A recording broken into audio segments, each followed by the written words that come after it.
Sometimes things in life happen to you. You have to take them and use them as the fuel to push you forward in whatever your dream might be and not go backwards. You got to burn the bridge behind you and move forward and believe in what you're doing, and by any means necessary. As a filmmaker, you have to explore everything in life. You can't close your mind. You have to feed your artists. You can't be so closed-minded not to appreciate a ballet, an opera, a Caravaggio painting, a Rembrandt, a de Kooning, Vermeer, any of them. You have to open your mind to other things.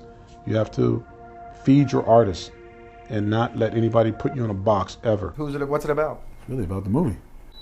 Oh. It's about the work, man. It's always about the work. You know? Any filmmaker worth his salt will say it's really not about him. Yeah. Really. How could it be? You know, it's not our faces up on the screen. You know, we're telling our stories. It's our art. It's our painting. But, you know, how many people you know who Caravaggio is? 3. Yeah, thank you. How many people know what Picasso looks like? Right. You know, but you know his work. He looks a lot like Anthony Hopkins. Right? He doesn't. That's right. Now and forever. Yeah, you know, but you know the work though. You know the work. You know, so that's what it comes down to, really. Anyway. A professor said that I should take an art class for whatever reason. In the art class, I fell in love with the idea of being an artist. I fell in love with an artist by the name of Caravaggio, who was a Baroque painter from the streets of Italy. Bit of a troublemaker. He actually got into a duel and a fight over a woman and killed a guy, and then eventually he was hunted down and he was killed eventually in his life. But he was an amazing artist, and it was a big lesson to me that a lot of artists don't always come from money or, you know, a certain type of family. There's no one set place that the artist has to come from. The more I studied artists that I admired, the more I realized that I was more than capable of expressing myself just as powerful as they were if I had the skill, if I knew the basic skills. First, you know, the tools to do it. I didn't feel comfortable at all. That was uncomfortable? No, it's like, you know, the lesson is you think you're ready because you do commercials and you do this visual stuff and, you know, you know every tool and all the tricks. And then you have to deal with human emotion and behavior and real people and their opinions, and they have to breathe life into it. And you're sitting there going, I just want to shoot the product, man. I just want to make you look cool. And movies are so much not about that. You know, it's just not about that at all, you know? And you discover that in your first movie because you fall into what you're comfortable in, which is, for me anyway, I did, which is visually. That you think because everyone's going that way, maybe that's the way to go. And then you quickly realize that, like, you know, it's just different paths, man. Everybody's got a different journey. You know, you have to stay true to who you are. I care because I was trained that way, and I care a lot about the compositions and what they say, what the composition is telling you. So I try not to let that be the main thing. In fact, for me, this is what I was saying in the beginning of this interview. I always remind myself that it's not about me. You know, that's the one thing I learned from my first movie, is that if you get too tricky, too slick, too visual, then it's about me, and I'm in the way. And then everybody's sitting there going like, oh, that was a cool shot, and then you're not in the story anymore. You know, so I try to find a way to keep myself out of it in that sense, and just let the story represent me. And let the actors represent me, because it's more about them and the story. I think what you do is you have to try to hold on to what you think is important and let go of other things that you may not want to, for the better of this type of genre. Because people do go to see, if they go after they see trailers and the way it's being sold, and they see the explosions and guys running with guns, they want to see that. And they want to get to it quick. Unfortunately, we're in that generation. Everything has to be fast. But as a director, you have to, it's like holding back the reins and trusting the audience, saying, you know, I think they want to see a little bit more. I think that people want a strong story. You know, they see so much action, and if you're not trying to compete to movies are now $200 million, you know, making movies. And if you don't have $200 million to do all these visual things, then you have to really have a great story. Even if you have $200 million, you need a great story. So as a director, the key is to just keep your feet on the ground and stay focused on that. Because the other things, that's logistics. You know, you figure out how you want to do it and how you're going to blow it up and what's going to happen. You know, it's like the dance, right? But the story is the party. As a director, you have to constantly stay aware of. But you know, the idea is to constantly explore and grow and learn and find your sweet spot, you know, which I'm pretty clear about where I want to be and what I'm going to do. But at the same time, every once in a while you look at something that you love. You watch a movie that you love and you go, man, I wouldn't mind making money. I wonder if I could I wonder if I could do that. You know, that looks fun and challenging, and you can't help but see Gladiator and go like, well, I want to make a movie like that. That's great, you know. And sometimes it works, and sometimes it doesn't. But yeah, I mean, that's my thinking on that. That was just my thinking. It's just to have an opportunity to do something like that. Seeing how it does is out of my control, man. That's the audience. It's a different business. The execution is really what it is for me. In the prep, the execution, the working with the actors. Working with the actors is the most fun for me. I guess that's become the most fun for you. Yeah, I mean, you know, it's like, you know, it has become, because it's like being in theater every day. You know, to be able to sit there, man, not in the directorship, but on an Apple box under the camera, man, and watch great actors work. I mean, it's like magic to see it happening when it's happening. It's painful when it's not working, but the fun is to find that thing, and then when it starts to work, when it starts to speak to you the way you want it to, and you're watching it come to life, and you know, you get lost where you forget to yell cut because it's like really good, you know, and that's great, man. That was the experience I got on training day. To watch Denzel and Ethan work like that, it's just like, wow. It sounds like the part that came harder to you is the part you appreciate more now.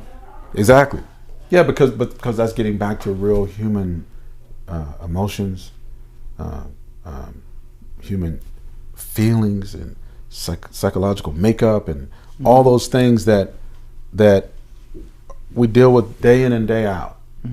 And that's where the magic happens. You know, all of a sudden, you know, you realize no matter how many fancy shots and stuff you got, if you as the director and that actor can't breathe real life into this thing where it takes on its own energy and it actually starts to feel right in here, then what's the point? Because I should just go do commercials. I should just keep shooting, you know, commercials. And Gere really gives a nearly silent performance in this movie. He's a ghost. Yeah. Which is hard because, you know, he's a really good actor, Richard Gere, but to sit with Richard and go, okay, you're a ghost in this movie. What are you talking about? And I have to walk him through that. It's like you're damaged, you know, your conscience is turned off, you know, you're lost, you know, there's very little bit of you left, and what's left is not good. You're a coward. You can't even blow your own brains out. Beginning of the movie, you don't have any guts left. You know what? He was obviously a Marine. He had tattooed, and so he was in Vietnam probably. So the guy's seen too much, and he's a damaged guy. So you're not going to be very active in the movie. You know, sometimes that's hard to do, even for me, because you have to keep it interesting, keep you engaged, hold the audience with that. And yet I could have watched the whole movie of just his character. I mean, I really was so engaged with his journey. Yeah. I would have been just as happy to spend an hour and a half watching him. Absolutely. You know? Absolutely. Yeah, you know, but it's interesting to do that because for me, that was pretty fascinating with Richard because it was very quiet with him most of the time. And it was all in the feeling and how his posture and his behavior, and when he was walking up the steps and the two guys are coming down the steps and he moves out of the way, you know, they don't even look at him. He doesn't even exist. You know what I mean? That was interesting exercise for both of us, I think. You know, Ethan is not selfish. And I think that's part of it. You know, sometimes if you're selfish, you just refuse to allow yourself to look stupid, to make stupid decisions, to be gullible, you know.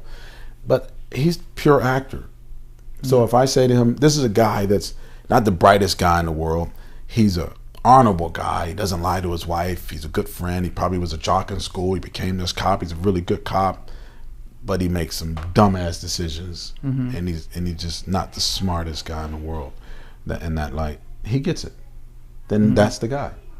You know what I mean? Just bathe for 3 or 4 weeks and... Yeah, you know, that's the guy. You know, he'll do that guy. Yeah. And, you know, if you tell Ethan Hawke that you're going to play a professor who, you know, who's one of the smartest men in the world, then you'll get that. I know how hard it is to train like a fighter. And I really do truly love Jake. He's a good friend and he's a good guy. And I didn't want to ask him to do something that hard that I couldn't do myself still right now at my age, that I could still do. So I told Jake, I'll do it with you. We'll crank up the music, man, and we're going to go on this journey together from beginning to the end, right? From every sweat to I finally say that's a wrap. And I wanted to keep my word to Jake for that, because I knew that if he sees me in there and we keep each other going, we were able to talk about the story and the character, and I would see things in him that I knew I would be able to use in the film, because there were questions about, you know, because I haven't seen Jake do this, but I knew it was in him because I met him years ago and I said, man, you have to do tougher things. There's something in you. And as we trained together and I watched him starting to hit the bag and work with Terry, I said, he got a lot of anger. Jake has a lot in him, you know. And he's a sweet human being, but it's something inside of him. And I needed to see it myself up close.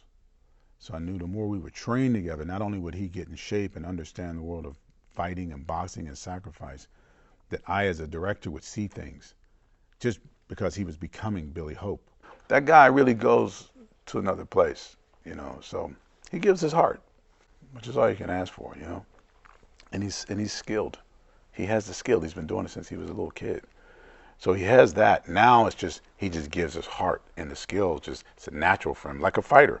I heard about Mark through Lorenzo de Bonaventura quite a bit. And I think the surprise was how disciplined he is. You know, I was really surprised. He's really disciplined. He knew every word on the page, and he knew other actors' lines as well. And he never was late, and he never complained, and he did everything I asked him to do. That's a little surprising sometimes with younger actors. You know, you think that, you know, because they want to go out, they want to get, you know, come to the set, shoot and go, hang out and party a little bit. He's not like that at all. You are by far the biggest workaholic that I've ever worked with. Really? And the most committed, yeah. Well, you know, with Marty, you show up at 10 in the afternoon and get a massage and we talk for a little bit and shoot for 2 hours and then everybody go home. You know, with you, it's like, do I ever get to go home? Yeah. Well, for a movie of this size, because like I said, I read the script every day. Because I had to know all the dialogue and be prepared for the unexpected. And it didn't matter how much we jumped around. It seemed like you read the script every day, too. I just didn't understand how there was enough time in the day for you to do all the things that you do and still eat food, put on clean clothes, shave. Still on the clean clothes thing. Yeah, well, just think, you know, for somebody who works that hard, you have to look like a homeless person. And you stay as fresh as they get. So I didn't... That's nice, Mark. I'm trying to learn some secrets there. Is that right?